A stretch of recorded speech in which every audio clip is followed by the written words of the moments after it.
SoapCentral.com presents the 49th Annual Daytime Emmy Awards Red Carpet. From the Pasadena Civic Center in Pasadena, California, it's your host, Dan Kroll. So hello. Hi.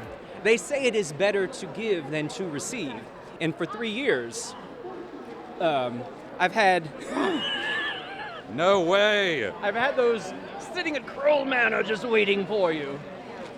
Anybody who really knows me knows I love sharks, so Now you've got that some is amazing. Shark Week socks. If Yeah. you need me to hold them until after the show or something, so you don't have to, but I was in a wedding in October, and I had sharks on my little shoes, and this woman said, "Oh, I like your shoes." I was like, "Thanks." She said, "You know, I was in Jaws," and I was like, "What?" I'm like, "Come sit next to me. You're telling me this whole story." was it everything that you hoped? Yes. It was. She baked Roy Scheider's birthday cake on Martha's Vineyard when they were making Jaws. It's sharks bringing people together. Yeah. I guess. Yeah. And soaps bring people together. It's a weird segue, but it works because it's Soap Central and that's what I do.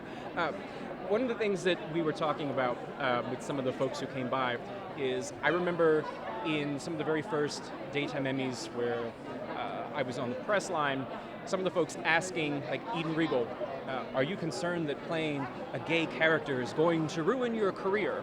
And they were legitimate and serious questions. Right. And Days of Our Lives has sort of answered that question of no, but I'd be interested to know your take since you've been in daytime for a bit.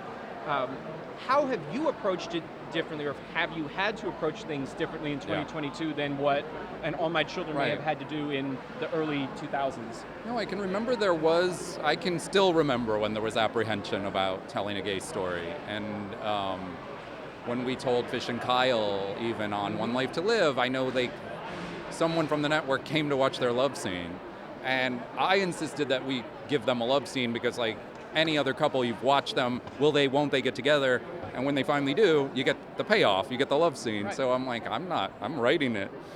So the network came over, and I guess just to make sure, they observed.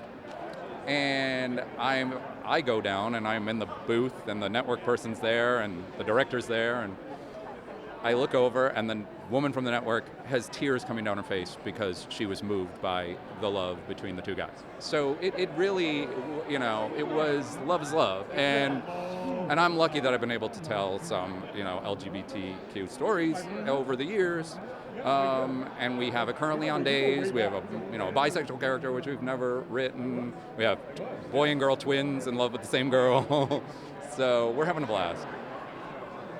Has there been any, because you're on social media and I know people will always share their opinions, whether you want them to or not, or of course we want them to. Of course.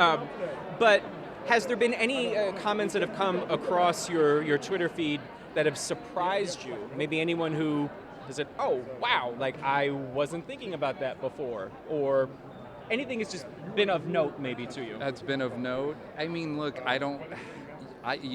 what I get is a lot of love, and then I get the opposite of that. So I always say it is this double-edged sword. I love interacting with people. I love promoting the show.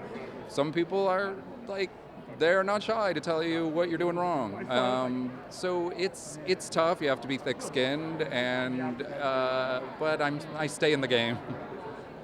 30 seconds or less. Everything that has happened on Days that you think maybe people who aren't watching, give them like a rundown of like the last year. That's your selling point of, if you haven't been watching, this is what you've missed. Well, you missed the devil coming back from Marlena after 25 years. You missed a 96, now 97-year-old man be possessed by the devil. Who says that? I know. Look, we get to tell a lot of like outrageous stories, but it is at heart, it's about the family, it's about the relationships. So that's why people come. They love the characters. Like, I used to say at One Life, I'm like, you can put Vicky on Mars, but she just has to act like Vicky. She's still got to be your Vicky. Yeah.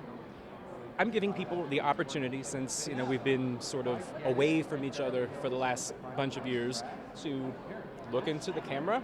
Any messages that you'd like to deliver to anyone, someone in your life, the fans, questions that you may have, whatever you want, the mic is yours. Wow. Well, I just want to say to my family and friends in Rochester, New York, who I know are watching tonight, that I appreciate the love and support.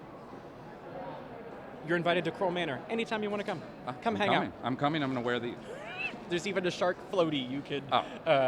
hang out in the That goes pool. without saying. It's good to see you. You too. Thanks, Sam.